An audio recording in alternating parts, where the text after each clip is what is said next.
Okay, so I'm going to call the meeting to order. Peter, you're all set. Good. Thumbs up. How come my camera's not working? I don't know. So the first item of business is additions or deletions to the agenda. So I'm going to ask that we move up the superintendent report to also discuss the financials before right after correspondence. Does anybody have a problem with that? I do not. I was also wondering if we could go into executive session before Bill has to leave. Okay, for what? Contractual. Okay. Am I aware of it? You are not. Okay. Should really let me know ahead of time before we It was do something that. I saw this morning. I apologize. Okay. Yeah, I guess we can do that. That's going to be a problem with the meeting. Also, I'd like to add for the principals, and I think we're going to have Tammy's going to be late, but I'd like to just see if we have what's going to happen with the any kind of end of year celebration or end of year graduation. Unfortunately, Sue Newman decided to retire in a very bad year because we're not going to celebrate her that well. Is there any other additions or deletions to the agenda? Where's my camera? Oh, there it goes. Okay. Public, Tracy. I see in public. Oh, hi, Tammy. Tracy, a Sherman.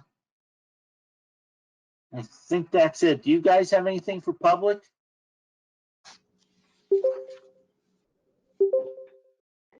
I will need some names. Okay. See, well, we'll make up a list. Okay. Mark, why don't you make a list of names and you can email it? Do you mind? Yep. I can read them off Peter, the screen for the most part. There's just two I can't, there's Clover 1, Sherman, Class K, and Organizer. Peter, I'll send you. I'm organizer also. I'll send you a complete list after the meeting. Thank you. Hello, everybody. Anita Raphael phoning in since I can't get it to work on my internet, so I'm here as well.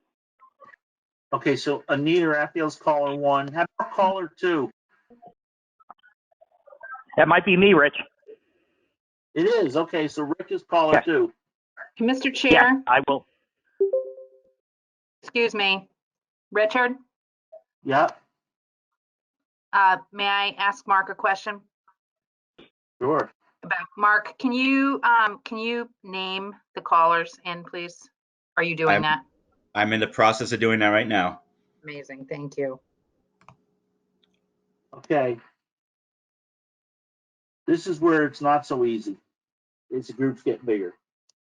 So anyways, Tracy, Lisa, Andino, I see. Sherman, Anita, anything from you guys under members of the public?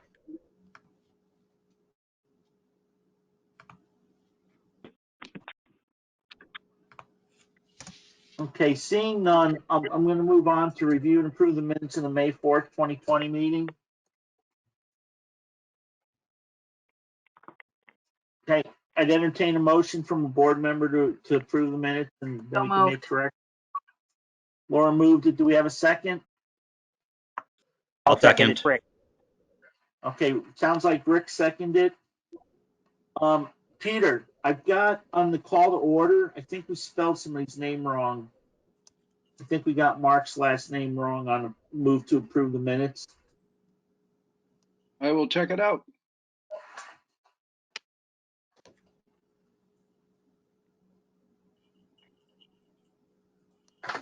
I think that was all I had. Did anybody else notice anything with the minutes? Mm-mm.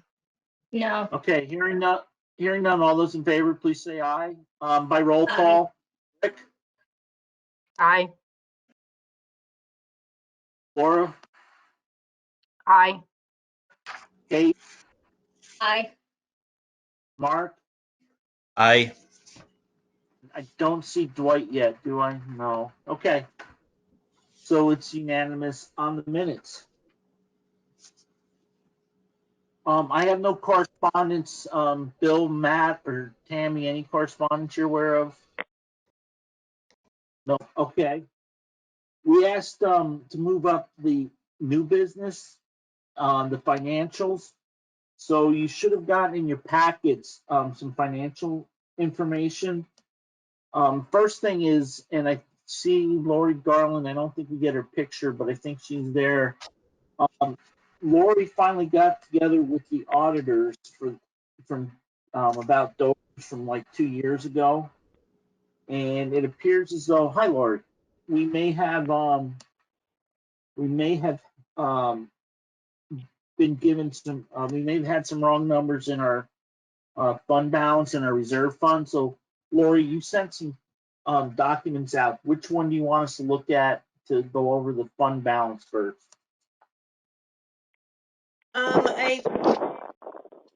You want to start with, I was going to just talk to basically where you're at right now, where I'm projecting River Valleys to come out right now. And then we can backtrack and talk about the fund balance issue. Does that sound okay? And it'll kind of tie in together. You're leading the show. Okay, so we'll start with the summary of projected general fund net position, which is the packet in your packet that you received. So this is just a basic, this is the general fund only. This does not include any of the capital funds or anything else, any special revenue funds. We're just going to talk about general fund right now. Before we start with that, I did get a draft audit from Dover finally on May 6th, and there were some issues from the previous time that the auditor gave me information. But going forward now, the audit is going to be brought into, or I've sent the audit to the new auditors, RHR Smith, who will be doing River Valley's audit. And so they will be giving me the entries to put into River Valleys. And that piece hasn't happened either. So as I always do, I go into this telling you that until we have, documented numbers from both audits brought into River Valleys, they're subject to change. Our auditors might find something with Dover's audit. They already do Wardsboro's audit, so that shouldn't be an issue. So let's Lori, just real quick, Mark or Bill or Lori, is there any way so people who are on this call maybe didn't get the packet could see what you're talking about, the paper? Is there any way to put it up? I can share the screen. Also in the chat box is a link to all the documents. I will share the screen. Oh, thank you, Mark.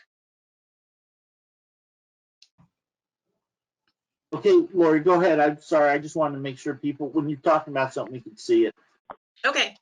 So as Mark is getting it up on the screen, the overview is basically the revenues, the budget versus actual with the encumbrances or what is left to come in for revenue, adjustments to revenue. That just means that there'll be, I'm anticipating more revenues.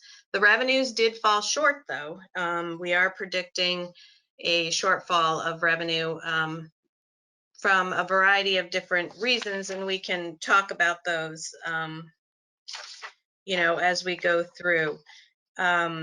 There was some transportation revenue that probably was lower. Medicaid has taken a huge hit because of COVID. So we're able to bill on Medicaid, but not at the same level that we were before. So for example, if a student had a one-to-one, they would bill at a level 4. And because, obviously there is no one-to-ones at this point, they are billing at a level 1, and that could be a difference of, you know, like probably about $6,000 a month of billing. So that has taken a huge hit.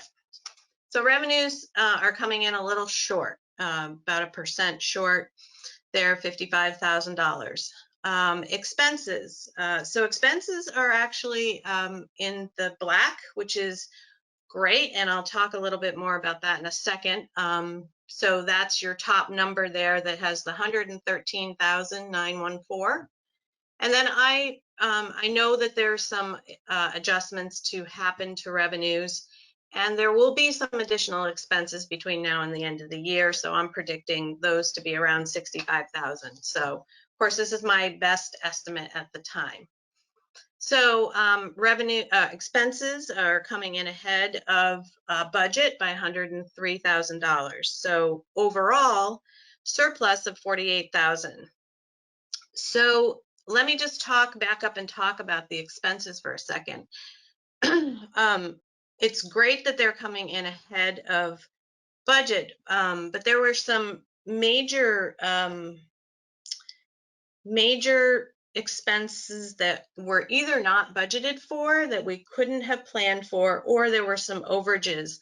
And those total about $142,000. So that actually speaks to how well the administrators and their staff did to managing this budget, because, you know, there were some maternity leaves, there was some negotiated HRA benefits that were not budgeted for because the master agreement was settled after the budget went through, some ELL expenses, some operational expenses, water issues, septic, generators, all went over budget.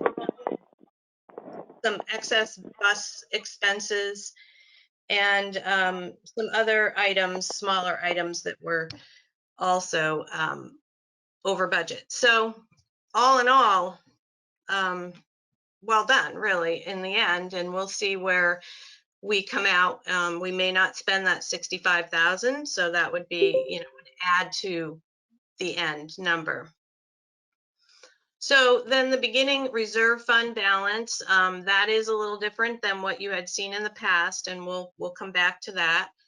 You have committed 200,000, which is taken out of that number for fiscal year 20 to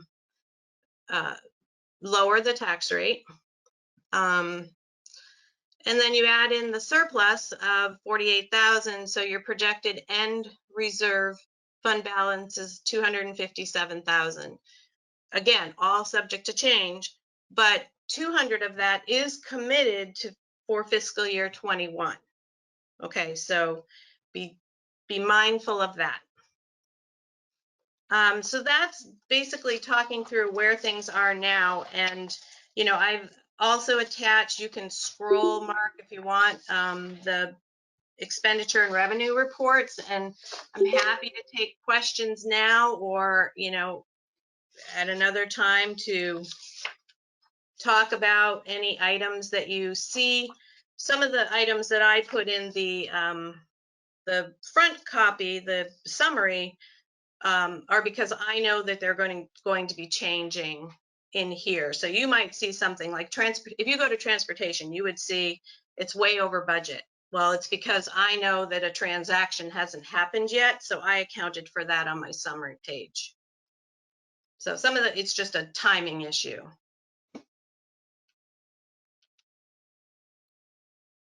So does anybody have any questions with the format? I did, if we go down to expenses, Mark, I just want to talk a little bit about that. I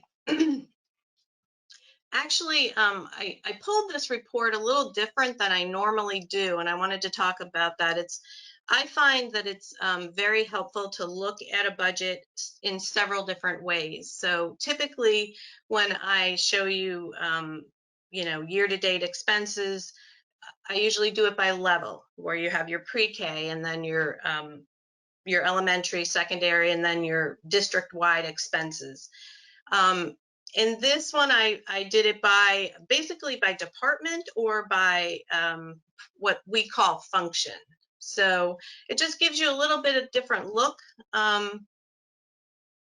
to see what are we spending on direct instruction, what are we spending in art, and so just as a different way to look at it. And I just wanted to point that out to you guys. Sometimes it makes things pop out like, why is that, you know? It's what I do for control. So I don't know if anybody had a chance to look at this ahead of time or.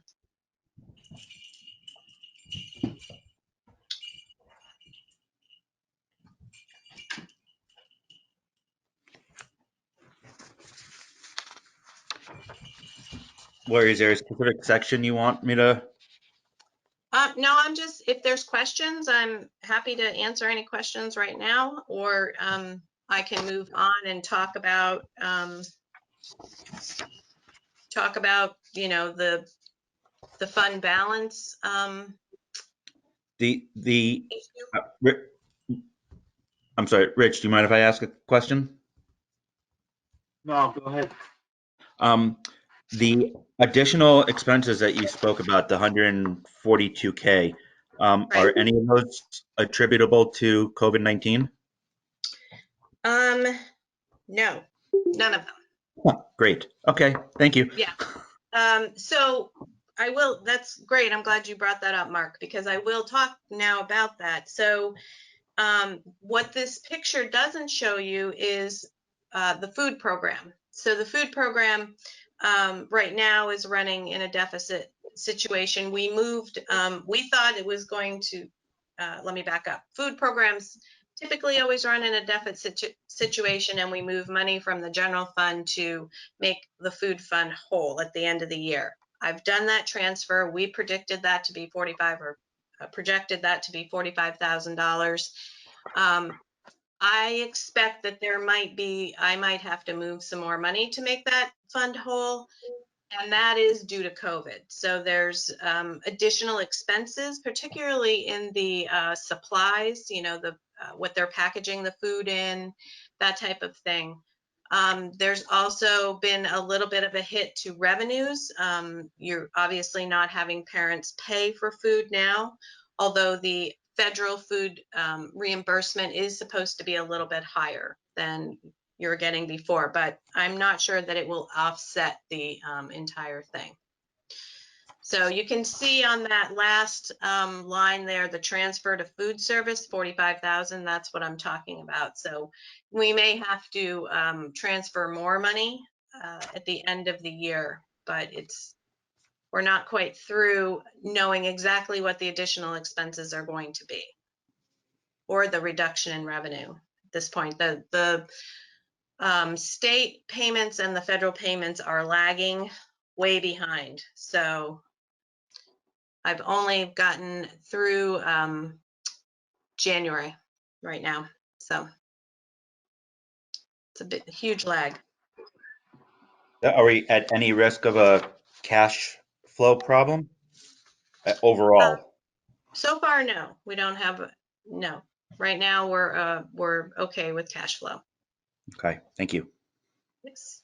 I will possibly, as I do my analysis through the next month or so, I will look and see whether or not I feel we need to go out and get a tax anticipation note, which then, you know, which just buys you time till the taxes come in.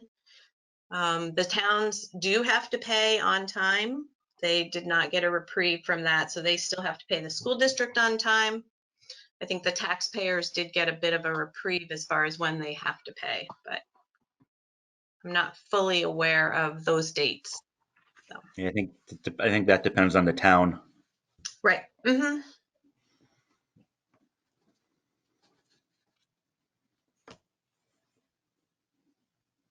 Is there any other questions for Lori? I can only see a couple people, so you have to speak up. Oh, here we go. Now I can see everybody again. Hi, Dwight. There's no questions for Lori. I think that covers reserve fund discussion. You covered that, right, Lori? I'm sorry. You covered the reserve fund. Well, this is the general fund. This is your operating fund, and that's what we just went through. Okay. So you want to cover the reserve fund? Sure. So You back, went dead on me for several minutes, so I thought you were talking about the reserve fund. oh, sorry. So I think it was obviously back before town meeting. I had reached out to the auditor in Dover and tried desperately to get some numbers so that you could have them. And, as with anything, it really, you have to go through the whole process of the audit before they're solid numbers. And basically what ended up happening is that there was a transfer of $100,000 that he didn't see. And so he gave me an inflated fund balance that we brought in. So about it was actually ended up to be about $160,000 that was not there in the end. So when I finally got the draft audit on May 6th. So unfortunately, that means, jump in, Bill, here, because you've been part of the conversation if you want, but that just means that, where the numbers that I gave you in the beginning are less. And so what that means is that you've committed $200,000 this year to purchase down the tax rate. That's all sealed, fine, done. 200 for next year, which I believe we'll be able to meet. And then after that, you really don't have any more in reserves, meaning the reserve that is from the general fund. So what I'm not talking about is the transportation fund and also the building fund. I'm not including those. However, I'm not also going to give you solid numbers on those until everything shakes out. Does that make sense to everybody? Yeah, Laura, I think you explained it well. I would just add that, we can only provide the numbers that are provided to us. So I think that over the conversation of the 18 months, we've been clear that these are the numbers that are provided, and we do our best to make it as transparent as possible to everybody. But you're going from one auditor to another one, and you're going from one system to another system. But I think the May 6th audit gives us the best clarity for what we currently have. And I agree that we cannot be confident in the reserve numbers until those are audited and we can present them just like we do after the May 6th audit. I will just add, we are starting into our pre-audit, believe it or not. Last week and then next week, we're meeting with the auditors for River Valley. So we're starting the audit now, basically. So we will have definitely numbers ahead of last year for sure. So does anybody have any questions for Lori on the reserve? Go ahead, Mark. So where does that leave the transportation? And I'm blanking on the other fund that we created at town meeting or at the school board meeting. Right. So they have, we will create them and we'll move as much money in there as we possibly can. At this point, I can't say there's solidly 100,000 in one and 200 in the other, which I think is what you created. Okay. So I guess what I was trying to clarify was that the money is not yet in those funds. So what we're looking at here is the total reserve that we have. No, that's what I wanted to clarify at the beginning. This is only the general fund I'm speaking to here. There is another 300,000, potential 300,000 in those other two reserve funds. everything's sitting in the general fund right now because I haven't moved the money because I need to finish out the year. Mark, we're just being super cautious after this revelation from the March 6th audit of not defining that, you know, there's 103,000 and there's 168,000 in the other. I've encouraged our team to make sure that we get those numbers solid before we commit that that is exactly what's in there. But Lori is correct. It's approximately $250,000 to 300,000 that's going to probably end up there. But we've been in this situation before, and so we don't want to put that down on paper and have you guys have a commitment to that until those are clear. Okay, that clarifies it. Thank you. This should also be easier now because Lori, instead of you having to go to two different people and in different places, I mean, it's going to be one auditor doing all our books. We finally got all the money together. So it should, I mean, we shouldn't have these kind of issues in the future. No, not at all. I mean, I monitor all year long what's going on, right? So I have a pretty good idea of where things are going to shake out when I know what the ins and the outs are. And I only had one side of the equation, and I had to, like Bill said, go with what I was told. So this is just another example of us having some growing pains. Yeah, it is. And there may be other ones that come up. It would have been better if it had been in the other way, not the deficit, but we had 100,000 more than we thought. But we're in better shape than a lot of school districts, I think. So unless anybody has any other questions, we can let Lori get ready for the next meeting. Okay, thank you, Lori. I appreciate it. Oh, Mark. Yeah, no, not a question. I was just going to say, Rich, I withdraw my request to move the executive session ahead. It's a technical issue that I can deal with over email later. It would be too complicated. So. Okay. So Bill, superintendent's report. Sure. So since our last meeting, we're getting continuing evolving guidance on gatherings. It looks like June 1st is going to be a prime date, as is the governor's pattern.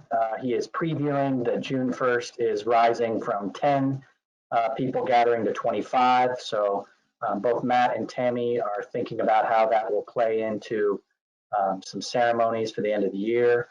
It also is something for the board to consider about holding live meetings. The challenge for the board will be that you guys rarely have meetings over 25, but if you do have a meeting over 25, you're just going to have to think about a protocol for that. That will not be announced until at the earliest Friday, the 22nd. So probably something you want to look at later after June 1st, but I just wanted to keep you apprised of that. Across the WCSU, we are getting ready to wind down the year and getting prepared for some summer opportunities, as well as preparing for the beginning of next year. Unfortunately, I don't have any more clarity on what the beginning of next year looks like. We are going to be running the Explorers Camp summer program that has been run in Newbrook for the past 5 or 6 years. We are going to be practicing all of the protocols, all the safety protocols that will be necessary if and when we do open up at the end of August. So that does give us an opportunity to practice, how kids enter the building and what the PPE requirements are for all of our staff, and how do we keep kids in smaller groups, and how do we enter from outside doors, and what is the traffic pattern inside, and how often are we having cleaning schedules. So all of these things that we had prepared for in the childcare about 5 weeks ago, we are now implementing. There's a 13-page guide from the Vermont Department of Health, which is extremely helpful. Chris Medina, our Director of Operations, is preparing all of those plans and preparations. And it's what we're going to learn from so that we can open up in the fall in a safe manner.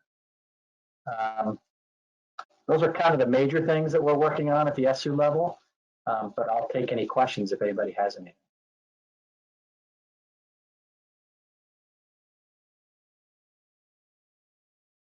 Anybody with any questions for Bill? Go ahead, Mark. I had been in touch with Chris in regards to the transportation RFP he was sending out, but I haven't heard from him. He had been talking about sending it out the end of May. Do you know if that's still on target? The RFP for specifics to River Valleys or the global one for WCSU? This WCSU, of which we were hoping to get some input in before it went Yes. out. So we have re-upped with West River Transportation for the West River District. So there won't be a global one, but there can be an add-on if there is some need that River Valleys has that would match that. But when we initially talked to West River Transportation, they did not have the capacity to take on River Valleys. And when we spoke with our pre-RFP with the local providers in Southern Vermont, the cost was highly prohibitive from us engaging in that opportunity. Okay. They are still going to be doing, for the time being, the Wardsboro transportation? That is part of what we can deliver, but if River Valleys would like to make that change, we can also make that alteration. That is as far as they can extend themselves, is to the Wardsboro. To continue. Quite frankly, the Wardsboro is a pretty cost-effective delivery system for the River Valleys students. Okay. Thank you. But Anybody else, any questions for Bill or comments or requests? Okay, hearing none.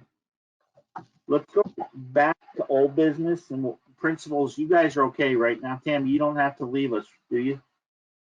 Okay, so why don't we go back to the website design before Bill takes off, because that'll be going to his office probably. So Mark, you I don't know if you want to put the RFP up so people can see it and then maybe talk about it a little bit. Sure.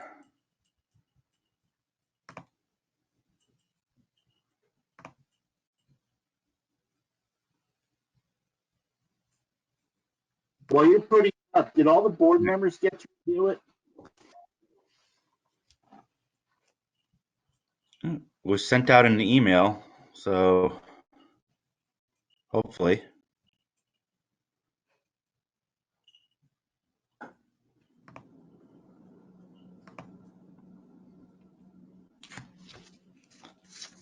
All right, so basically, didn't make too many changes from what we presented, Anita and I presented 6, 8, 12 months ago, kind of losing track of time.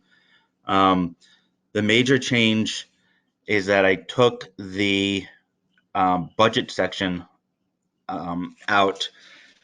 And the reason why I did that was that because in general, professional RFPs from corporations don't include a budget because you are seeking the professional advice from the companies that are going to be answering the RFP. And I didn't want to pigeonhole us to a number that was too large and thus making all of us uncomfortable, or too small, which wasn't going to be able to provide some of the basics of what we were looking for. And what I've done is, let me see if I can get more of this on a page. This is the basic list. Can you read that, or is that too small? Anyone? I think it's a bit small for me, but I'm on Right. a smaller. I've got it open on my iPad, so otherwise it would be too small. Yeah, you're getting better. Okay, that's good. There we go. Perfect. So this is the basic list of functionality that we are seeking. During the original process of creating this RFP, we were really looking at for a website which was probably going to be in the range of $10,000 to $15,000, which would include all of this and more. What I've done is by taking the money out, allowing whomever is going to answer this RFP to give us more detailed pricing, line item pricing, rather than a bulk pricing on an entire site. And we can come through and pick and choose some of the aspects of this that we want or don't want. We may not want as much integration with, let's say, the Matt, remind me what the name of that, Power School, which is actually in our wish list below. We may not want that integration. We may not want as much integration with the SU because that's going to be complicated. The reason why I originally have the WindhamCentralBoard.org in there is because they house all of our documents. So all of our board documents. So integrating that into a site would be nice, but it may be too costly at this point. So we're looking for a clean site, which is accessible and usable by students, the public, parents, and one of the main aspects of it is a PR marketing tool, so we can get the word out and sell the idea of IB and STEAM in our communities, and hopefully bring in more students and more families. Does anybody have any specific or any questions at all? Mark, Anita Raphael. Yeah, go ahead. Okay, my email to you last week when I had a chance to preview this was in one place, I forgot where it was. It says promote, but you didn't really specify promote to whom. And I had suggested maybe just adding a half a sentence that says to area students currently enrolled in other schools or out of state parents who may be shopping for towns in Vermont to move to, or I just thought a half a sentence to identify who your target audience was for outside the school community that we already have in terms of, as you mentioned a moment ago, a marketing message. And I didn't see that idea that it is also a marketing message stressed in any way. So something on the site that would, keep a non-school community person there who might be curious about the school to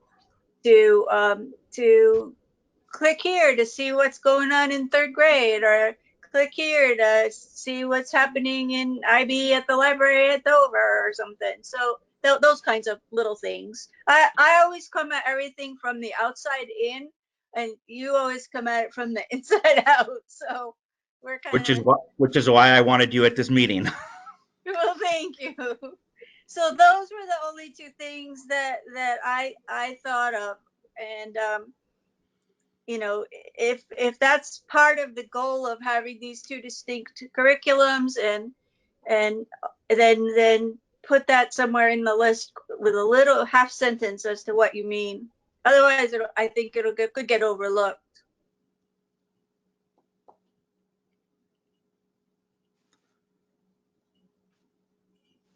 Is there any other comments from anybody? Laura, did you have something?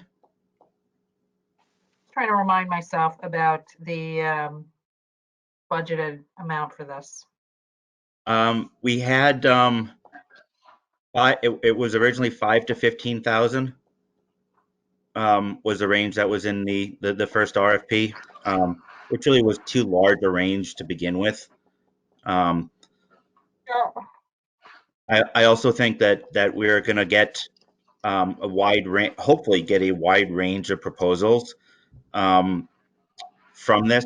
And I didn't want to put I really don't want to put a dollar figure on, because if we put it too high, it's going to be more money than we want to spend. If we put it too low, we're not going to get some of the integrated aspects between the two schools and the board that we do want. So I thought it was best to see what the results of the RFP are, and then we can always adjust from there if we need to. I have another question, Mark. Go for it. In the past, when we were back just starting out as a committee committee for consolidation, we sort of skirted this conversation of social media, but I notice on here you have at one line item, social media integration, share buttons, follow buttons. Does that mean there'll be personal other people doing social media for RVUSD, or are you just gonna put those buttons there so if somebody sees something on your website they want to share with their cousin in Minnesota, they can share? How were you envisioning, how was the board envisioning or projecting what they would or would not do on Twitter, Instagram, Facebook, yada yada? That line item is the latter. That's for somebody who comes to the website that wants to share something on their social media. So an article on, on how STEAM is doing at Wardsboro. They want to share it with their Facebook group or Twitter followers or whatever the case may be. So the board hasn't taken any direction in participating in social media as its own entity on any platform? Not something we've discussed recently. Okay. Hey, before we get too far into this, Bill, I know you're gonna have to leave in a couple minutes. Do you have any comments or input? No, I like the approach of laying out, what you're looking for and leaving it open to find out, what the responses are. And then you guys can take the next stage and decide how to whittle it down and actually engage with a vendor. So, no, I like the approach that Mark's taken. What I was kind of hoping for, and Rich, I apologize, was that we would take the lead on something, get the process rolling, and then maybe present it through the WCSU for a more uniform SU website. Once we kind of had the process in place. That was my hope. May not work out, but Bill, could you talk to that? We are so overwhelmed with COVID world right now that we are not thinking about these types of things. So I don't know what path we're going to be on. We've had to delay some other stuff because we have to be focused on supporting the teachers and supporting the families and supporting the students right now. So we've kind of put anything on building something new and future on the back burner at the WCSU level. So I do appreciate finding out some vendors that might be interested in that work. And if there's an opportunity for us to merge the needs of River Valleys with the needs of the WCSU, I'm more than happy to have that informed conversation. We just haven't spent a lot of time thinking about it. And I was thinking beyond WCSU, also West River, we are all one supervisory, Happy Union, and Wyndham and Marlboro also. Sure, we can have that combo, and I think that what Mark has laid out here just provides us the ability to have a more informed conversation. But we have not set the stage for that. We haven't planted the seeds for that. But I think this would be helpful, no matter where it leads to. or how long it takes to get there. So Mark, I was looking over the timeline, and it looks like it's a pretty tight turn from the responses due to the selecting of the finalists. Do you have some criteria all set up for what we're looking for in terms of what, to narrow the field down depending on how many responses we get? I don't have anything specific, and I was gonna, if we are gonna move forward on this, I was gonna bring up the question of the dates and the timeline. Basically, all I did was push back the dates that were in there in the same time frame that we had in the original one. So it's open for discussion. And the only other thing with what Bill was just saying, and I looked through this briefly, I don't think there's anything that says that, we reserve the right to accept or reject any and all bids, and that this, depending on the price, this project may not go through. Because it nowhere does it says we're requesting proposals, but it doesn't say that we are. There's no ability for us to back out of it if, like, next week or next meeting, we find out that Lori was really off, or the auditors are really off, and we're $300,000 in the hole, or $400,000. So I would just want to make sure we add something like that to the request. Bill, does the SU have some standard language for that type of clause? You're on mute.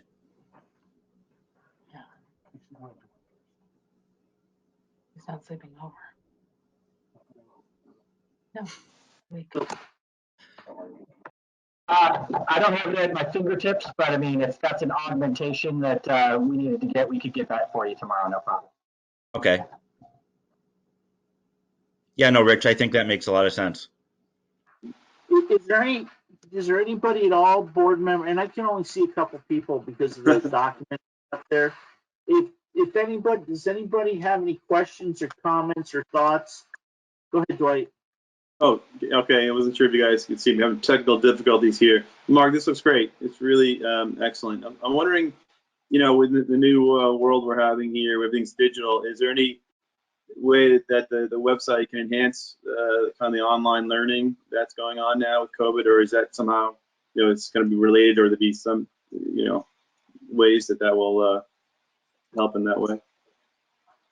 It as part of the specs, actually from the original specs that we had laid out, it will needs to integrate with Google Classroom. So in that sense, it will have direct ties to the online learning. Okay, thank you. That's a really interesting point, Dwight. Because I know that some groups are using Google Classroom, but I think they're using some other online resources as well. So just even having a place for that to land would be great. But we don't have to hash that out tonight. Yeah, we can get the details. If Matt and Tammy can give me kind of an overview. I thought everyone was using Google Classroom, so if not, I just need a general idea and I can add the information to the RFP.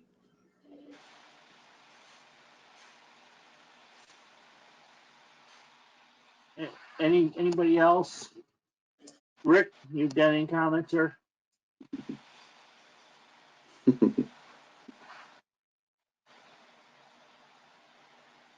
No. Cool. Sue, you got anything? You're smiling. No? Okay. Would somebody like to make a motion?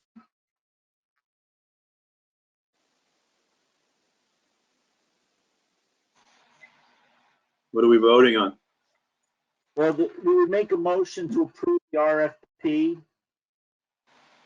as presented with and if you would want to, we could add the bit about the ability to say, to reject any and all the standard language that Bill would add to it. All right, I'll make the motion that we approve the RFP as written with additional language, giving us the opportunity to discontinue the program if we feel necessary for the website. So there's a motion made. Is there a second? I'll second. Oh, there we go. Okay, Mark, you seconded it. Is there any further discussion? Yes. You guys are gonna. Someone wants to. Yes. Go ahead, Laura. Sorry, I keep talking and I'm muted. It's nice, Rich. Yeah. Mark muted you. Yeah. I figured it was you. Not on purpose. Dwight's comment about pulling it if we kind of change our mind. We're asking for proposals. We're not committing to build. So I think we're okay. Correct? Does anybody have a different understanding of what we're doing here? That's how I understand an RFP as well, Laura, that we're not committing to it. We're just requesting information. We're requesting proposals. We're not signing anything at this point in the game. Right. I think Rich's concern is that often when you send out an RFP, you're expected to award it, and we want to be able to not award it if we choose not to. Yeah, and I think that's a good thing to have in there because it'll maybe help people sharpen their pencil a little bit, knowing that we have the ability to pull out of it. We do have the ability to pull out of it. I'm in favor of putting something in there to adjust expectations. Right. That's what I just want to make sure that we're all. Yeah. And there's standard language that the superintendent's office will make sure that's in there. I just wanted to make sure that was going to be in there. So, and I think, Bill, you've been shaking your head, so you're okay with it, right? Mm-hmm. Okay. So why don't we, if you guys are okay, is there, the only other thing I was going to say is it says send proposals to, and I think it's easier if they just go to Bill's office. I shouldn't see him, and then Bill, you can present it to us when it's time. Is everybody okay with that too? Works for me. And Katie, in regards to the dates, those the dates that are in there do work. There will be plenty of companies that, if they choose to send a proposal, can do it in that time frame. As far as having specific standards, I think that's something that I think, Laura, at one point you suggested having a committee. I don't know if we need a committee, but if myself, Anita, and maybe one other board member can get together and put together a list of standards and specifics that we want to get out of it, I think that would be helpful. When you did this the last time, how many proposals did you guys get in? Is it a big number? Is it a number? We didn't send it out. It was okay. it was just something I presented to the board, but at the time it was cost prohibitive. Sticker shock. Mr. Chair, may I? Yes, Laura. Okay, Yes. so I do think it would be helpful, and I do think it would be helpful to have staff and or administration or, administration's office to be a part of that. I think they were, right, Mark? I worked to some extent with Matt on it, got some ideas from him, but I would love the input of the two administrators. Yeah, I think it has to be pretty central, I would say, making sure that, because they're going to have to making sure that it's responsive for the staff and administrators, just making sure that, yeah. Okay, so Matt and Tammy, do you mind weighing in? Sure, I'd be glad to. Is this good? Yep. Yeah, Mark asked, we went through a lot of questions together on this, and I've seen RFPs for tech work before. It looked right in line with other RFPs I've seen. It leaves enough information in there, I think, to have some latitude as a board and as administration to make a selection or not based on what they provide. We might find that nobody has a good offer, and that's okay. That's part of the process. I saw lots of integration with the administration. I think that's really important so we can respond to the teachers' needs. And, I'm curious. I'm just curious to see what some of these proposals will look like and what their price tags will be. Tammy, you have any comments? No, was it? No, I think Matt covered it. Thank you for asking, though. Dwight? I'm not sure, maybe this is in the RFP, but how is it being distributed? Like, how are we attracting people? We do a standard newspaper ad, and I assume your former and the Deerfield Valley News. I'm not sure how else the SU distributes RFPs, in all honesty. Matt and I had talked at one point that I forget his gentleman, but the guy who does some tech work for the district already does websites. Could ask him to take a look at it. There's some really good websites out there for attracting, potential candidates. So I'm not sure if you want to look into any of those. Indeed, I think, is one of them. One of those types. I think that's a recruiting site, if I remember correctly. That's true. So, but let's do this. We come up with the RFP and then we assign our administrator to get it out there to as many people as he can, to Gotcha. get it widespread. So I think we'll trust Matt and Tammy and Bill to do that. So we just need to approve this RFP, and they've had a chance to look at it. They have no other comments on it. They didn't say it was bad, or they didn't ask us to add anything. Mark consulted beforehand, so we can send it out and see if it's back. I bless you, Sue. And if it does, if it's an issue, then we can pull it again and we can rewrite it and resend it out. So you don't want to do it too many times. It's like the boy that cried wolf, and then nobody will put any serious effort into it, because to really respond to an RFP like this, somebody's going to invest some time and effort. And if we say, if we're just going to write it off or not even bother, to take it seriously, then they won't bother to submit stuff. So My hope would be that a proposal would be a menu of options that we could then pick from, and the structure of the back end structure of the website would be put together, and we'd be able to add to it at later date as funds or needs became available. okay, are you guys ready to vote? I know, Bill, you're going to have to leave us shortly. Okay, why don't we need to do a roll call vote. Rick, aye or nay? I'm fine sending out an RFP. Okay, Dwight? It's a yes. Kate? Here's Kate. Yes. Mark? Aye. And Laura? Yes. Okay, so it's unanimous. So, and Peter, you're all good with the motion and stuff, right? Okay, good. We're through website design RFP. So Bill, you'll get that out, and Mark, Bill needs anything, he'll get hold of you, okay? Okay. Thank you, Bill.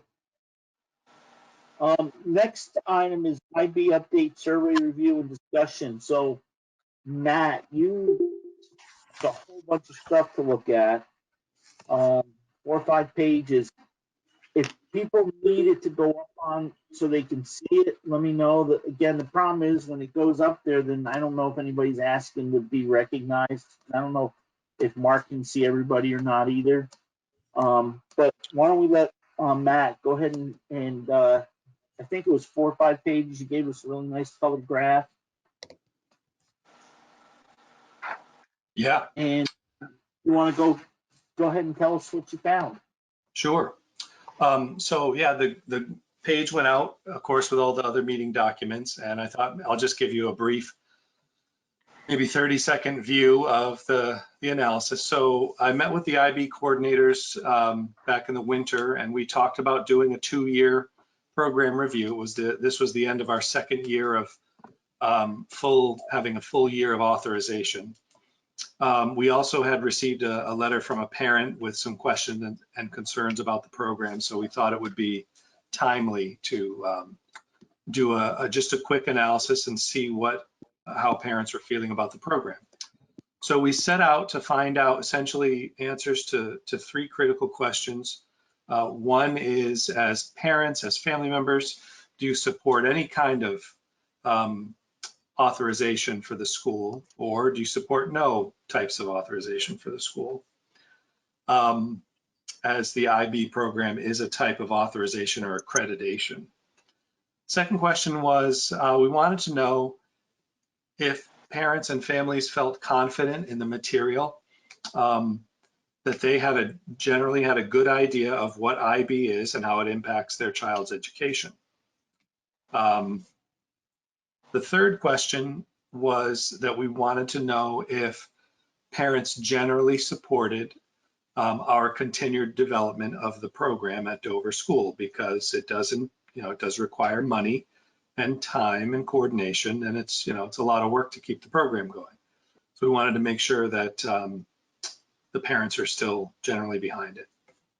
So as you can see from those first 3 graphs, if you have the document open, and can I just pause and ask, is there anybody that would prefer to have the document open on the chat, knowing what Rich just said?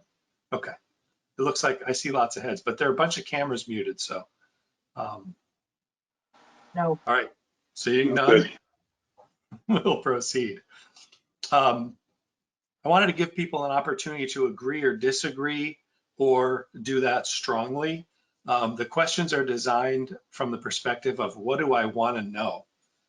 The answers are designed to kind of, require people to take a stand on something. I either agree with this or I disagree with this. It's a statement, and that's what we were trying to find out. So as you can see from the first question, which was really a statement that people were asked to agree or disagree with. I feel it is important our school is accredited by a globally recognized organization such as IB. You can see roughly a third of the respondents reported that they disagree or disagree strongly with that statement, and roughly a little less than 2/3 of the respondents agree with that statement, that they feel it is important. Looks like, keep in mind too, we had 42 responses to that question. Matt, Yes. can you just read, I noticed you have 42 responses. I don't know if there was a question like, so is this household? Is this parents? Is this one per child? How were the responses? Who responded? Good question. So we deliberately didn't track specific people for fear of people feeling like they were being tracked by their constituency. So what we expect in that case is the respondents will be parents or guardians. It's most likely that there are, if there are 2 parents in the household, we expect 2 responses. We expect a response from both parents. That's not always the case.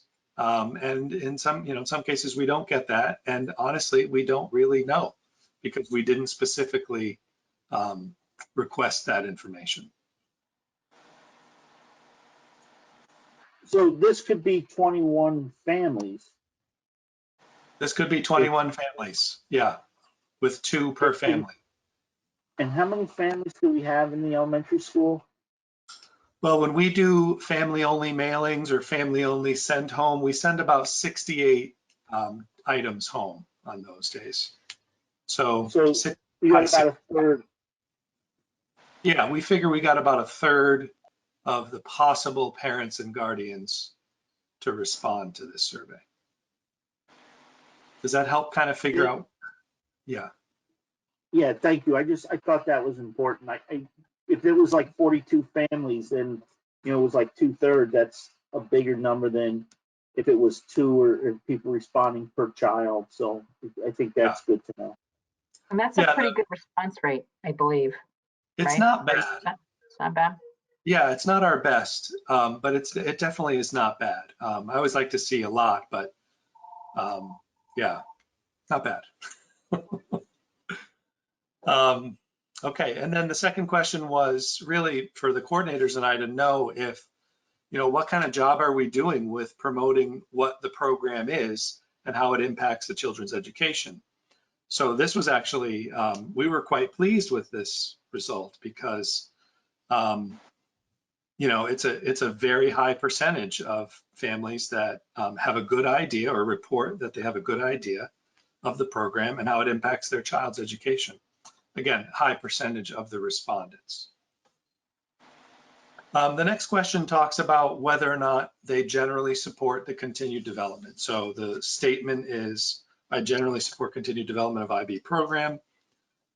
And this fell similarly in line with the first question about whether they support any kind of accreditation or authorization. So not surprising, but a slightly different little bit of information to get at. So we see roughly 2/3 of the parents who responded saying that they generally support continued development of the program. So moving down, we had some slightly different types of questions or statements rather.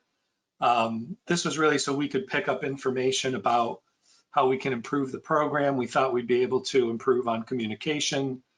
We thought we'd be able to improve on the website, and the numbers were, again, a little surprising. Seeing that communication pie chart being so heavily in favor of people feeling good about it. And then really only seeing 5 people saying the website was needing to be improved, which I would have thought there would have been a lot more after, you know, a couple of meetings when we've had people talking about that and what we've heard. So again, it is hard to tell. It's only the respondents who respond to the survey, and it's only the ones who chose to check off that box. So, you know, we take it as we can.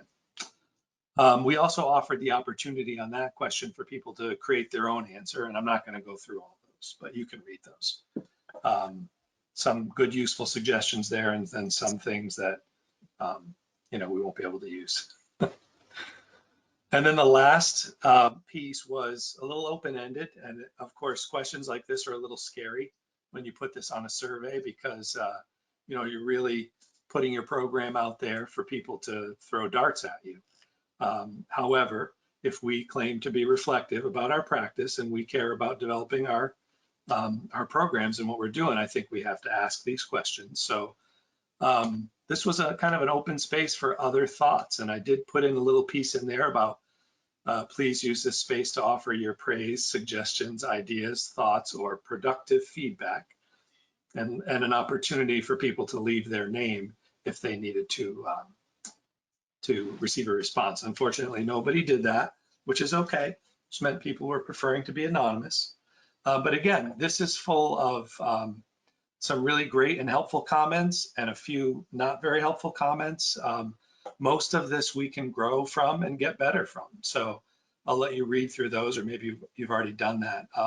I tried to organize them a little bit because it was a little overwhelming to manage these comments, but you know, the ones that were kind of like people on the fence, or maybe they weren't really specific to IB, the ones that were specifically but generally not in support, and then a few comments from people that are in support of the program.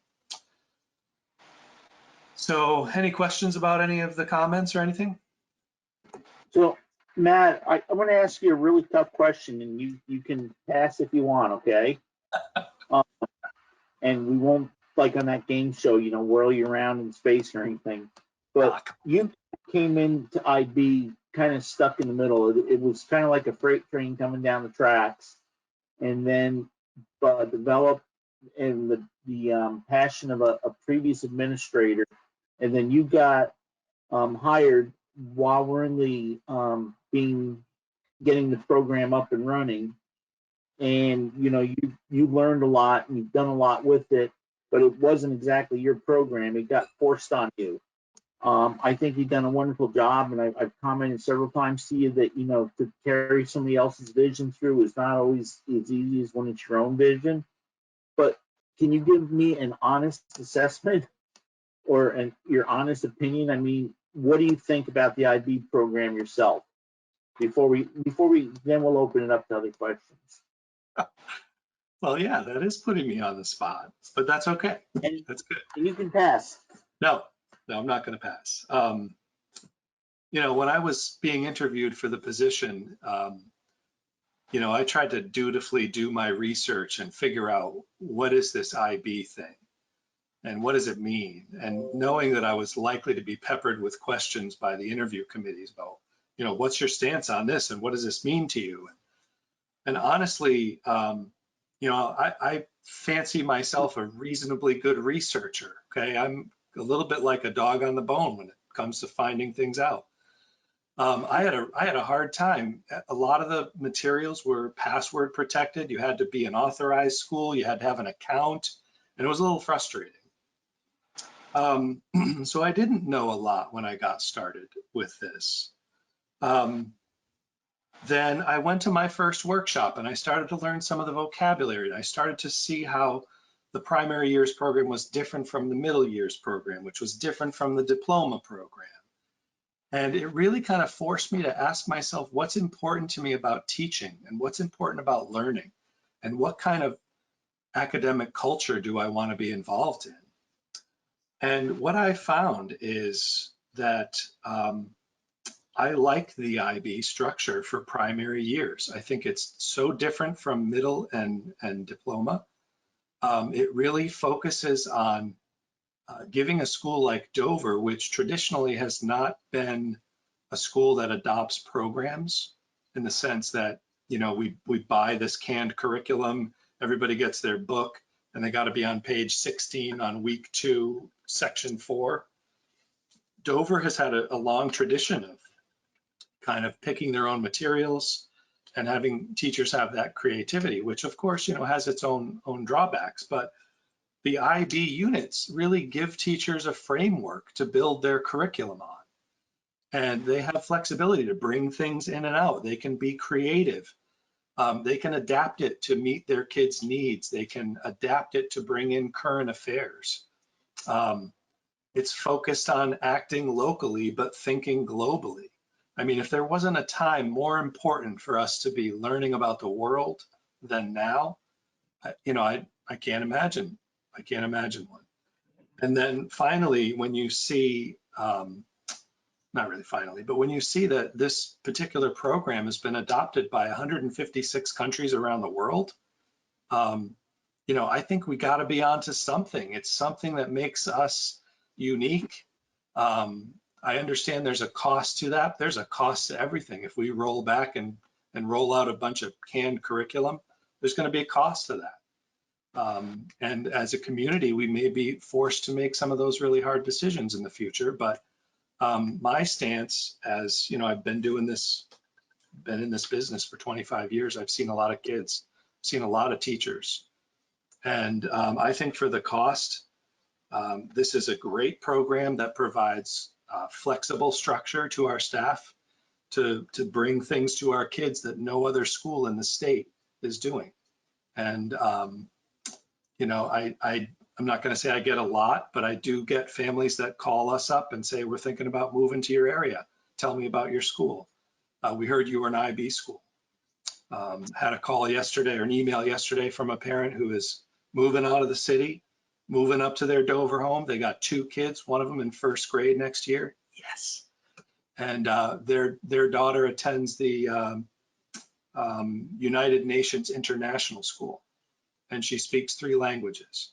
And, you know, they could have sold their house in Dover and moved somewhere else, but they found the school. They talked to a few of our parents who gave excellent reviews, and they're like, wow, this is, you know, as long as we can get internet up there and work, then we can move there and know that we're going to have a small school that's really thinking globally, acting locally. Teachers have creative license. And yeah, so I'm probably going on and on, Rich, but that's where I am on it. Okay, I really appreciate that, Matt. Laura, if I could just beforehand, can we just I see Allison, I think, was here somewhere, and Sue Newman, and they're our coordinators from the beginning. Can we just give them a couple minutes? If, again, I don't want to put you guys on the spot, so if you'd like to say something, it's great. If you don't, we understand. I don't know where Allison is on, because I don't see her on the screen, but I continue to support IB. I certainly want to stay co-coordinator because I believe in it. And I think that no matter what the program, whether it's STEAM or IB, the inquiry is so essential to kids to get them to buy into learning concepts and skills. And as Matt said, the PYP structure allows us the freedom to bring in the Vermont standards, the Common Core standards, and weave them into our program. So I think our kids are getting everything that is mandatory and the enrichment of having the PYP program.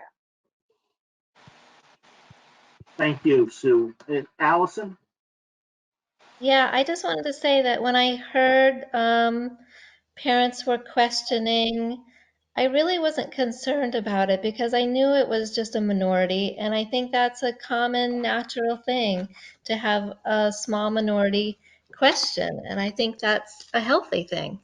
And I didn't really even see a need for the survey, but now in retrospect, because the results were so great, I feel they're great. I'm glad we did it. And also, the feedback that we got, the comments that we got, mostly we got comments that were negative. And again, if you're happy with things, you usually don't make comments. But if you're not happy, you're going to sit down and write some comments. And Sue and Matt and I were really able to look at those comments and say, okay, yeah, we can address these things. We can. One of the main things that jumped out at me was a question about basic skills and questioning, are we teaching basic skills?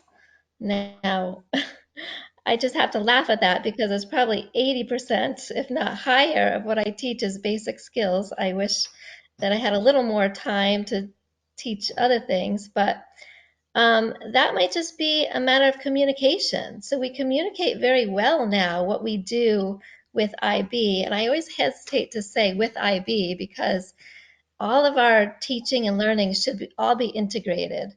So I just feel like an easy step for us, our next step would be to communicate all the teaching we're doing and not just communicate our IB units and the fine details of those units, but give the parents more information about the total content that we're teaching. So I'm feeling very positive about it. I really like teaching this way. It broadens me as a teacher. It makes me excited as a teacher. So I think we're in a good place. Thank you. Laura, you had a question, comment? And I really appreciate the thoughtfulness from Matt and now Sue and Allison, and appreciate the survey. I think it's good to have this type of questioning. I think it's good to have this kind of check-in with our school community and our staff and our board. And so, good job, Matt. Okay. Any other thoughts? I know we've got a couple more teachers, Nancy and Samantha. And Tammy, I don't know if you want to comment.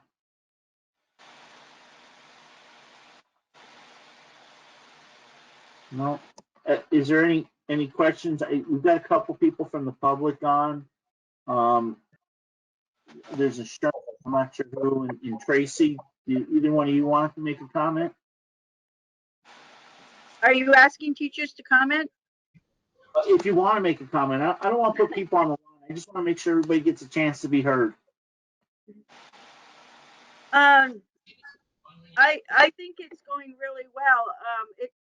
IB has so much to it, and it takes a long time to figure it out and figure out what you're doing. But once you get it going and on a roll, it's an amazing way to get kids and to thinking. And we still are doing all our math and literacy and rolling it together.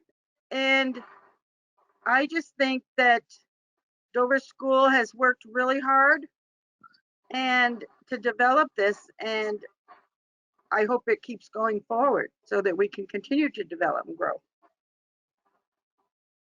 Thank you, Nancy. Tracy, were you going to comment? I saw your light go green. There you go. I just wanted to clarify that I am a teacher at Dover School. This is my first year at Dover. I'm the 4th grade teacher, and IB it was really overwhelming at first. But what I have to say is that my colleagues, Matt, Sue, Allison, Bridget, are super helpful. Like, they're there to walk you through things. I mean, as a brand new teacher to IB, I'm not a brand new teacher. I've been teaching for 20 years. But as a brand new teacher to IB, it's a great teaching strategy, a strategy I've used for the last 20 years.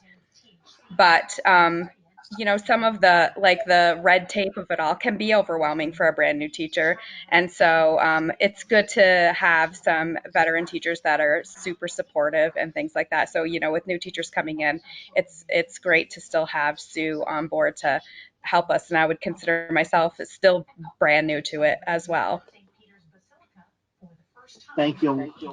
And then, Trey, there's a Sherman. Would you like to make a comment? I don't know who Sherman. I guess not. Anybody else? Go ahead, Mark. And then go to Mark and then Matt, and then Allison, if you want to say something else. Two quick things. One, Nancy, could you just say your name for the record, because you've got your name shown as Class K. Nancy Baker, kindergarten teacher. Thank you. And I wanted to echo what Laura said and thank the administration and all the teachers. I think that this survey gives a nice overview, and I know that you guys put in a lot of work, and as Tracy said, it can be overwhelming, and I think that you guys do a great job, and I want to just say thank you. Thank you, Mark. Just a couple of final thoughts, Rich. One is I just want the board to know that if I felt, or if I'm sure if Tammy felt in Wardsboro that somehow basic skills were suffering, we would make an adjustment, or you might expect us to come to you and say, holy cow, this is too hard, we can't do this. But honestly, I'm super excited about the results at Dover this winter. You know, we spent a little bit of time struggling with math over the past few years, but when we did our January benchmarks, which is a measurement of basic skills, we had 87% of our students on track to be on grade level by the end of the year in math.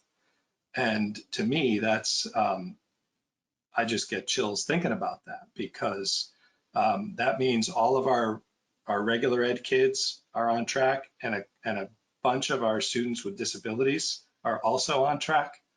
I mean, that's so exciting to me. I'm super happy about that.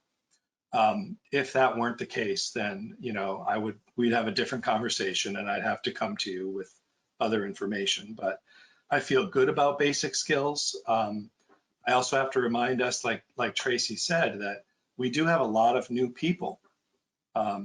Next year, we'll only have 3 original classroom teachers from the year I was hired after Sue leaves. So that means we've had a significant turnover, and anybody who's ever taught IB knows it really does take a few years to get it all under control. So given all that information, these scores, our mid-year benchmarks on basic skills, I feel like the direction is great, and I can't wait to have, you know, a staff that stays pretty much the same for a few years, because I feel like it's going to be, the potential is just amazing. So, Rich, may I? It's Sue. Yeah. One thing I'm really looking forward to while I'm not full-time classroom is really digging in and getting into other teachers' classrooms, not only working with the teachers, but working with the kids and furthering RIB. I mean, that to me is an exciting new step for me. So even with the new teachers, I think that expanding my role in that direction is going to be great for me, and I hope great for them. I was going to say I was really upset we got rid of the portable classroom, because I thought it had been a great retirement present for you. Thanks. It's a very hard time to retire. If I, you know, 5 months ago, if I had ever thought this was the way the last few months would be, I might have just changed my thinking, but it is what it is. So I'm happy to be able to be in the building and helping everybody in each classroom. Okay. Is there anybody else that'd like to comment? Okay, Matt, I appreciate that, you know, the effort you and all the staff put into this. And I'm glad that we can get some constructive criticism out of it, or some constructive ideas. And I think the conversation we had prior, Richard, yeah, excuse me, I'm sorry. It looks like we have somebody that has come back on. I don't know who was at the Sherman box there, but I see their mic is on. I don't know if they wanted to speak. Yeah, I just had a question. My name's Dale Sherman, but it says Sherman because there's two Shermans on. So I'm just curious how IB looks distance learning, because I know a lot of schools are prepping for what will happen if next year we have to leave school buildings again. And I know, like, since we've been out of school, there hasn't really been much talk about IB because we've gone to critical indicators. So I'm just curious what that would look like, or what the plan is for that. May I answer part of that? It's certainly going to look different in the primary grades. Right now, the sixth graders who have had IB, most of them for several years, they're actually working on their exhibition projects virtually. The IB group has certainly given us a lot of leeway on how kids do it, because that big action piece is really not available to them. So they're planning what their action might be. But the older kids have been able to come up with lines of inquiry to investigate. A lot of them are investigating things related to COVID-19 worldwide, not just in Vermont. And they're taking what they know of IB and they're applying it. Nancy might be able to, or Allison, tell you what's happening in the younger grades. Matt, you or Allison, or Nancy, I guess. Go ahead, Nancy. Yeah, go ahead, Nancy. Well, I was very fortunate because kindergarten does not have to do 6 units, the same as the older grades. Pre-K and K only have to do 4 units, are only required to do 4 units. And I luckily had done my units before the COVID happened. I had done 3 of them, and the 4th one was going to be done by the Unified Arts. So luckily, my units were done. They're already finished before we stopped for COVID. Okay, thank you. Matt? Yeah, just piggybacking on those guys, it looks different a little bit in the lower grades than the upper grades, of course, based on how independent the learners are. But as Tracy mentioned, teaching an inquiry it's not anything new. It's been around a long time. I think when we had to focus these last several weeks on the continuity of learning planning and the critical proficiencies, we had to really focus on those basic skills, and that was at the expense of some of the IB projects that, particularly in the younger grades, that they were working on.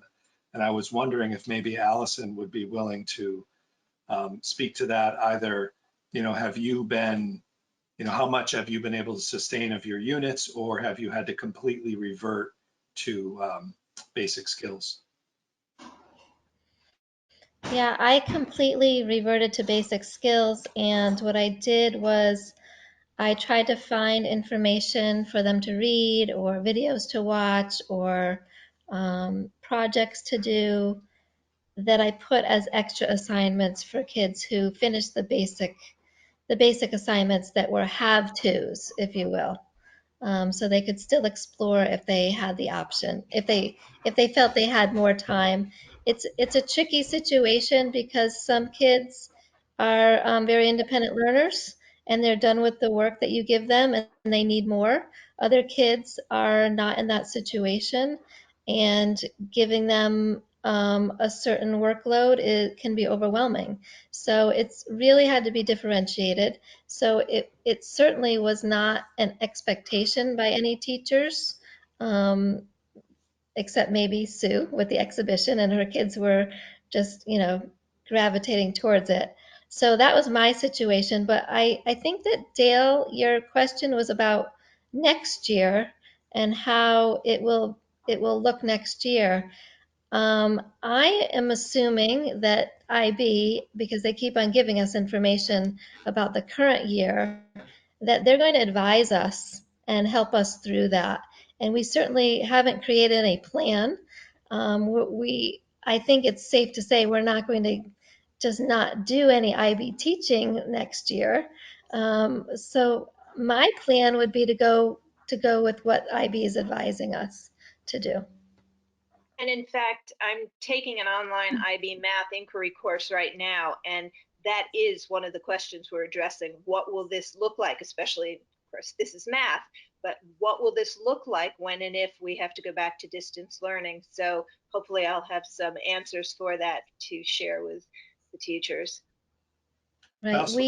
We don't even know right now how many students will be in the classroom and for how long next year. So, you know, we need to get that information first before we can do any planning for what we're teaching and how we're teaching. In a couple of weeks ago, there was a phone conference with the Secretary of Education, and he said the same exact thing, that he's directing all his staff and all the administrators to determine what school is going to look like in the fall. And the one comment, I think Mark was on the call too, the one comment he did make was it's not going to look like any fall school opening that we've ever had before COVID-19. So, Matt, you want any other comment?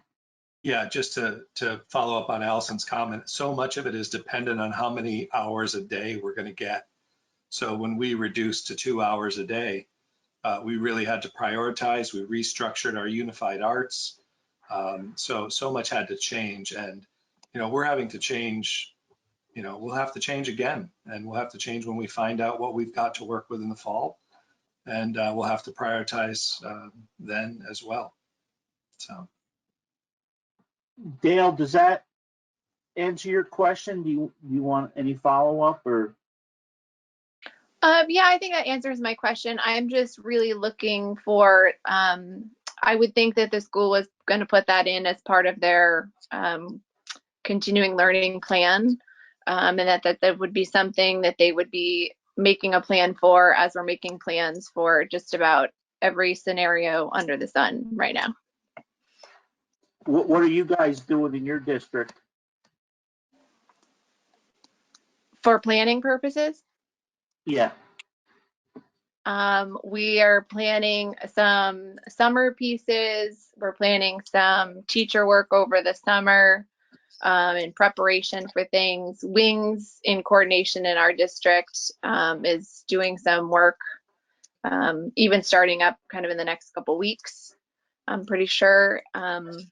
But it's all, every week is a new something. Every time there's a new press conference, it seems like there's something new. Yes. Is everybody okay? Any other comments on that, on the IB? Okay, hearing none. The next thing we were going to have is we're going to put Tammy on the spot, and we're going to have a STEAM update. And there was a short proposal, a half page. So Tammy, lead us through this, please. Sure. So it's mostly about the STEAM integrationist position that we had hoped to hire. Just a little background, I had advertised the position starting on March 4th and on schoolspring.com. And the longest you can advertise a position is for 8 weeks. So that ended on May 4th. So it was advertised for a total of 8 weeks. And we got about 2 applicants total. So it was a very, very small pool. And of those applicants, really neither one had the qualifications that I would say would be acceptable for the position. And just a little bit of a background, the position is, it's a big ask. Looking for somebody with an art background as well as a tech background for integrating tech, who would also be in charge of coordinating professional development for the teachers as well as working with the classroom teachers to integrate the STEAM program within their classrooms, very much like the Dover program is working toward integrating IB within their classrooms. So due to the fact that the pool was so small and the applicants were not qualified, I'm proposing that we sort of restructure the position and instead hire a 1 half-day a week art teacher and encourage 2 of our existing teachers to play more of a STEAM coordinator role, similar to what the IB coordinator position is like at Dover School. So my rationale is listed on my proposal. Again, there was a small pool of qualified applicants. I feel this model follows the Dover Schools model with the coordinator's position, and that it's had a lot of success. So we could learn a lot from the model that was already developed. I also feel that it builds capacity within and creates an opportunity for current staff to take on more of a leadership role, which then facilitates, buy-in within the staff. I also think that this model would foster sustainability of the STEAM focus. And it also keeps the art programming consistent and equitable with the Dover model. And as a result, it would be about a cost neutral, maybe some possible small savings, but Lori and I haven't necessarily figured out the complete financials. So that's what I've got. One of the things when we went for the IB and we interviewed for the IB coordinator, we had talked about doing it as a 1 person, and then while we interviewed people, we went to 2 people because the people we interviewed were both very enthusiastic. But one of the things we found out shortly after getting into it was, I remember Allison saying it was like 1 day a week. On the weekend, she devoted almost her entire day to IB stuff, and Sue was the same thing. And if we'd had given it to 1 person, it would have probably been their whole weekends and stuff. And just, is there enough? It's a fairly big commitment. So have you talked with staff about it, or were you going to approach us first and then go to staff, and then, or how would that work? So I have briefed, and Sam can speak to this a little bit because she was at the staff meeting that I proposed it. I did prime the pump, I would say, and was trying to garner interest among the staff. But then I also let them know that I would be speaking to the board about it before we could make any final decisions. Okay, so is there any questions from anybody on the board? Yes. Don't see. Yes. Go ahead, Laura. Thank you, Tammy, for refresher. Got it with you. Are we envisioning stipends at the staff level? Yes. And yes, that would be. Did I miss how much? So we haven't exactly worked out the financials, but as I said, the position would be most likely cost neutral to what we had already budgeted for the upcoming school year. So yes, it would involve paying for the art position as well as some tech integration, and if 2 teachers agree, paying a stipend for 2 staff to do the coordinator position. Okay, and so may I continue, Rich? Fine, yeah. So Tammy, will there be ongoing education, do we anticipate, for teachers? Can you tell me? And I apologize if I've missed these updates. I know during legislative session, sometimes I do miss this stuff. I'm happy to talk offline if this has been covered, but what type of professional development do you envision for those coordinators? So actually, Matt was one who he had recently forwarded me some information for some summer programming, which actually entailed some teachers getting certified to be STEAM to be a STEAM teacher. So that was that's happening this summer. I would imagine that the position will also entail finding PD for the staff to do. You know, I did that a lot this coming school year in securing PD for the teachers, but I would work with them, and I would imagine, you know, the teachers would be attending conferences, and we would also most likely engage with some more PD like we did this past school year. So Tammy, I want to tell you, I'm really excited by the work that you all are doing. You know, I think it's great you're building something there. I would love to see at some other point, I would just love to see kind of your vision of how this might evolve over the next 5 years, because it seems like something that you're building. Yes, correct? I mean, yeah. So I would love to. We're definitely, yeah. You know, we're starting it from the foundation and building it up, and we're learning a lot as we go along. I think it's really exciting, and you know, I applaud your work on it, and you know, your rallying of the team. But I would, Rich, at some point, it would be great if we could, you know, give Tammy, and not maybe right in the middle of a crisis, but you know, when we have a little breathing room, you know, just have some time to kind of see where Tammy sees this going. Right. So Tammy, you're going to have to come back to us with what you're envisioning the coordinators to do, and how much time and what the stipend is, correct?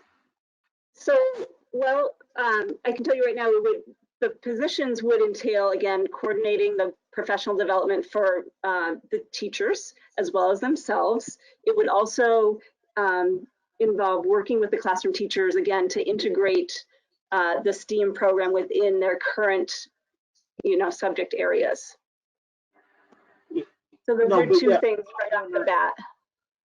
Yeah, I was just wondering, do you see it as, you know, a day a week, part-time, day a week? Or are we going to try to, I think one of the things we did, and we put some money aside last year and this year, so like you could send staff to training and have substitutes available. Would you have more of that? And I don't remember what we put in the budget for next year for that. So would that be increasing the budget? Can you just work up on some of those numbers for us and let us know what they look like? Sure. But we're definitely working within the current budget that we have proposed for next school year. Okay, so it would be something you would start July 1st. Correct.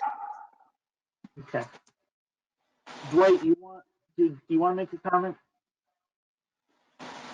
No, I think kind of what you were talking about. I was wondering, is this something we need to approve, or since it's already within the framework of what was been given, it's just kind of seem you're rearranging the position a little bit, try to modify it based on what took place. So, are you suggesting, Rich, we need to get more numbers in order to approve this, or is it already kind of within the framework that it's just she's kind of just letting us know what she's doing?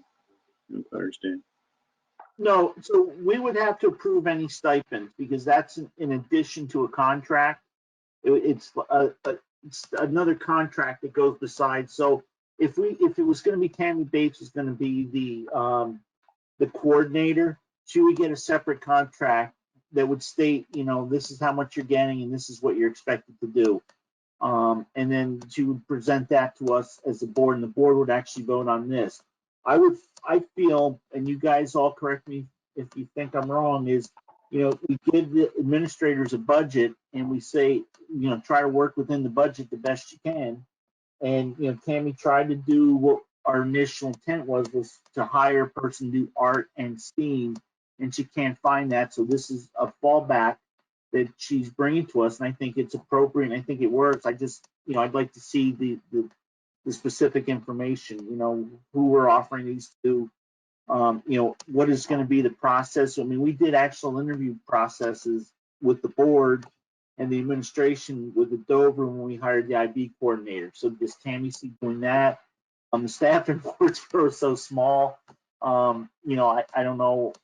So I guess that's just kind of where I'm saying more specifics. And if nobody has any major issues with it, Kate, you or Rick or you know, Mark and Laura, then I think we should just ask Tammy to move forward and at a future meeting bring us some agreements to look at and where we're going. Okay, I understand. That's great. Tammy, is that good with you? Is that? Sure, if you can just be more specific as to what agreements that you're looking for. Are you looking for like a stipend agreement, or what specifics do you actually want? I think you said you needed to talk to Lori about how to make the agreement or do the contract for the stipend. Just as far as final numbers, I didn't have like final numbers for you, so that would be the only thing I would consult with Lori on. Okay, and what agreement's going to be signed? I mean, what's the contract look like for that position? Okay. So I will get that. Sue and Allison and Matt, I mean, I'm pretty sure there's a stipend, there's a contract for the IT coordinator that specifies duties, responsibilities, and what the stipend is, isn't there? Yes, there is. Yes. Yep. It's a one pager. Yeah, it's like an addendum to your contract. It's a separate page. It's sent out at the same time as our teaching contract, but it's a separate contract. Matt, maybe you can share that with Tammy, help her with that, and then Tammy, we just need to make sure it passes, the HR person, because I remember the IB one we changed something because there was no benefits involved. It was strictly, strictly a stipend and a set amount of money. So that's the only thing I'm talking about, is just to make sure that we do everything right and above board. Sounds good. And again, it shouldn't be an issue because you can model, and then I'll get to you in 1 second, Sam. And we can just model the Dover one. And I think that came from central office or, when that first one came out. Sam, you wanted to make a comment? Yeah, I just want to say how excited the whole staff is to work together on this STEAM and move the school forward in STEAM. Unfortunately, we were all going to go to the NSTA conference in Boston that was canceled, with an eye on leadership and integration and really moving the school forward. So, unfortunately, that did not happen, but it's 100% buy-in across the staff. So I think that a proposal for, what Tammy's saying makes sense, because we're there already and we don't have to coordinate with an outside person who doesn't know what our hopes and dreams are. So we definitely are at the place where I feel like we're ready to create that vision. We jumped in, we started it, and, we've talked about what we would do this summer to really hone in on the vision, at least for the next year, if not, the next couple of years. And I don't want to overstep my bounds, Tammy, and speak for you, but it's really, we're just so excited about it. We can't wait to just keep doing. It's unfortunate that we're teaching virtually because we were really on a roll. And we were really, getting excited about moving forward. So we will definitely get back there this summer. But just so you know, it's 100% buy-in with the teaching staff, and we work really well together. So I think it'll be a really neat process. Thank you, Sam. Tammy, any other final comments, or are you all good? Yeah, I think I'm good. It looks like Kate has something to say. Kate, I'm sorry, go ahead. I had the opportunity this year, I think, was it in February, Tammy, that you guys did the STEAM night for families, or January? Yeah. I forget, everything seems so far away now. But they hosted a really great family night, and they showed off some of the different STEAM activities that the kids had been working on. And it was just really a great experience to be able to see what the kids across every grade level, they were all working on similar projects, but obviously a kindergarten kid is going to take something way different than a sixth grader and everything, but they were all working together really nice. It's a great program. So I'm really happy that they're moving forward and going ahead with it. Thank you. Tammy, one other thing for a future meeting, don't kill yourself over this, but the question Dale asked of Matt, how does IB work next year if we don't have school again? And that may be a good thing to address, because there may be some concern. like Kate and Sam were saying, you know, when you had all the kids together and you were doing the competitions and trying to, you know, build things as groups. And I remember you had like somebody was a scribe and somebody was doing the work, and that seems really cool. And how does that fall into virtual learning in the future also? And then that may be something, because, you know, who knows how much longer this is going to go on. So is everybody on the board good? Tammy can bring that to us at the next meeting. Okay, I see some thumbs up. So I see majority of thumbs up, no vote needed. So yeah, just get that to us, Tammy, okay? Sure. Rick's good. Okay. Tammy, stay right on. Don't mute yourself because you got principal's report. We'll let you go first. Is there anything else to report? Okay. Well, we're plugging along. We still have very, very high attendance rates, and Sam can speak to that as well. If not 100%, you know, maybe 1 or 2 kids missing a day. Teachers are really doing their best to keep kids engaged with the remote learning. So far, I feel like, you know, the cool weather has helped us. Now that it's starting to get warmer, you know, kids are going to maybe get a little bit antsy.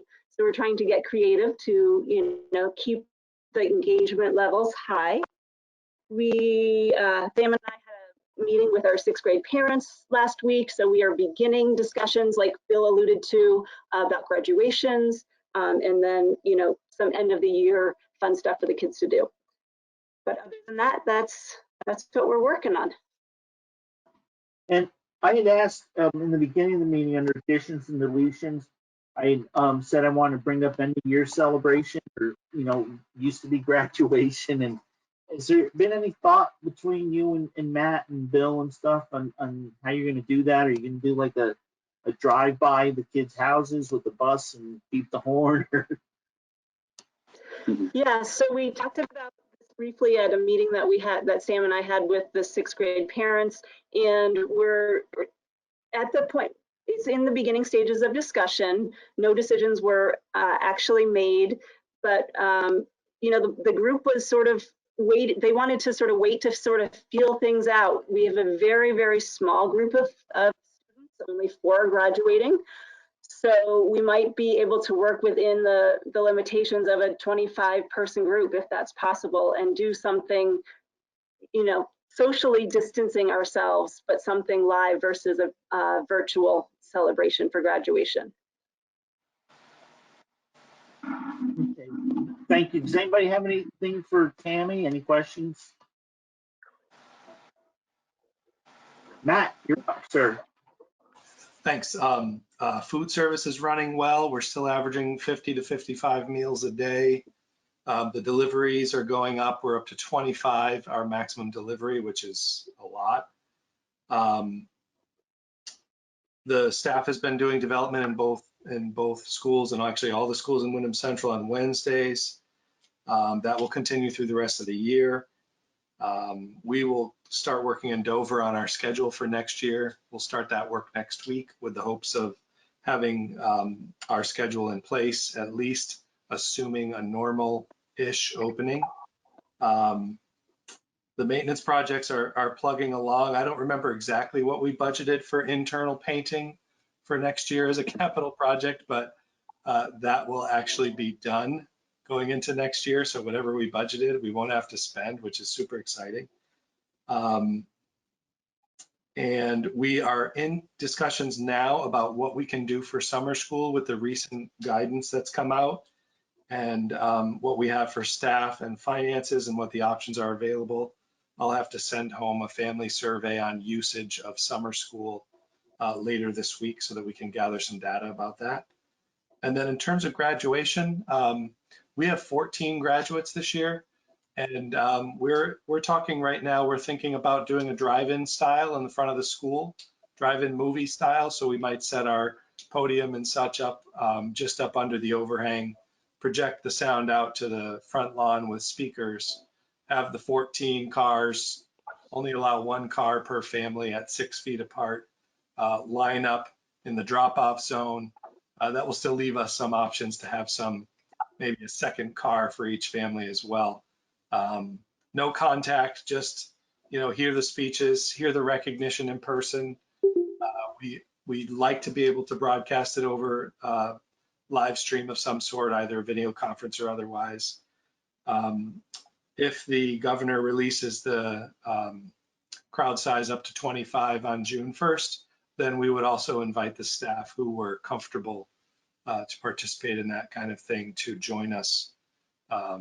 We're tentatively looking at June 10th as our date for that at this point. Phew. Dwight, did I cut you off earlier? I saw your green light come on when we switched from Tammy to Matt. Did you have something? No. Okay, Laura?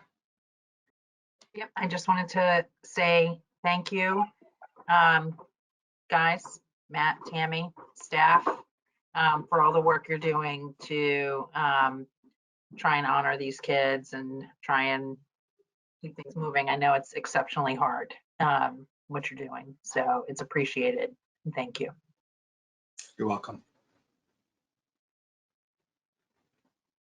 Okay. Unless anybody has anything for the principals.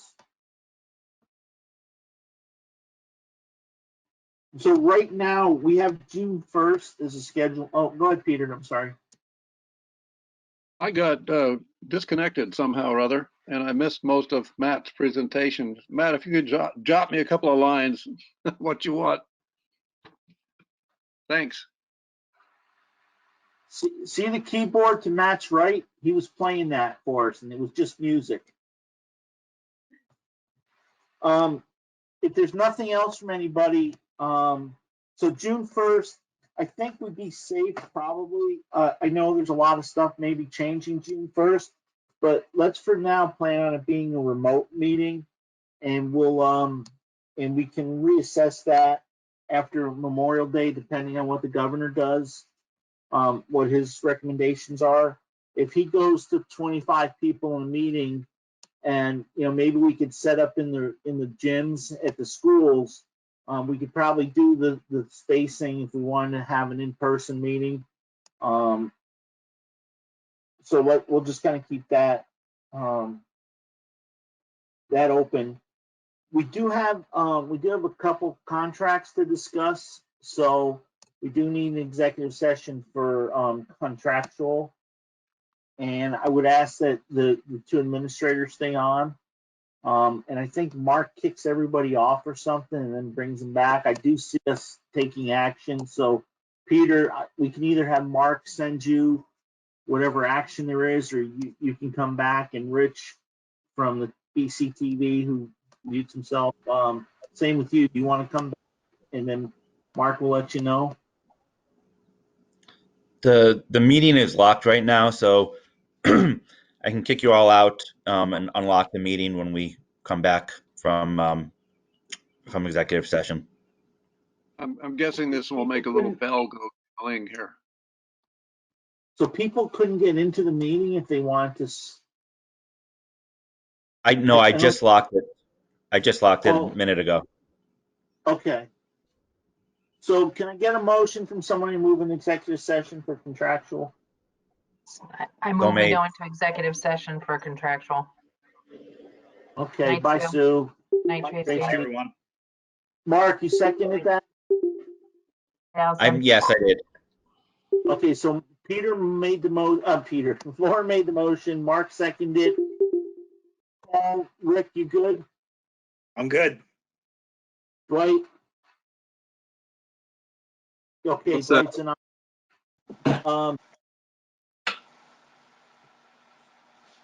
Hey, you good with the motion? Thank you. Mark? I'm good.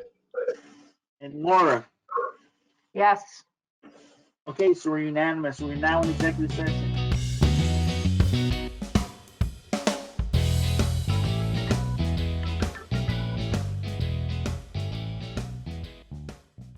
Peter, at 8:19, we came out of executive session by unanimous consent. Mm-hmm. And we had two issues we discussed, two contractual issues. One, Richard's got to get back, get some more information from the superintendent and get back to the board.